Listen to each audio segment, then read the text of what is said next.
आप सल्लल्लाहु अलैहि वसल्लम का फरमान है कि अल्लाह तबारक व तआला तुमसे उब्बियत अल-जाहिलिया, जाहिलियत के तासुब को ले गया है। सारे के सारे लोग आदम की औलाद हैं और आदम को अल्लाह तबारक व तआला ने मिट्टी से पैदा किया था।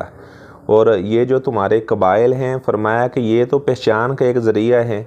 लेकिन कुछ लोगों ने क्या किया, उन्होंने समझ लिया कि शायद ये आला कबीले का होना ये ज़्यादा इज़्ज़त वाला होने की अलामत है। लोग बड़े फ़ख्र से बता रहे होते हैं, जी हम अपना जाट होते हैं, हम गुज्जर हैं, हम जनाब डोगर हैं, हम फ़लाँ ज़ात से हमारा ताल्लुक़, हम राजपूत हैं, और बाकी लोगों को वो हकीर समझते हैं। जबकि हसब नसब अगर आपका आला है तो ये अलामत नहीं है कि ये इज़्ज़त वाला होने की अलामत है। इज़्ज़त वाला कौन है? इन्ना अक्रमकुम इंदल्लाहि अत्काकुम। जो इंसान अल्लाह ताला से डरने वाला है, तकवा वाली ज़िंदगी बसर करता है, तो वो ज़्यादा इज़्ज़त वाला है। अल्लाह ताला के यहाँ ज़्यादा इज़्ज़त वाला वो है जो अल्लाह से डरने वाला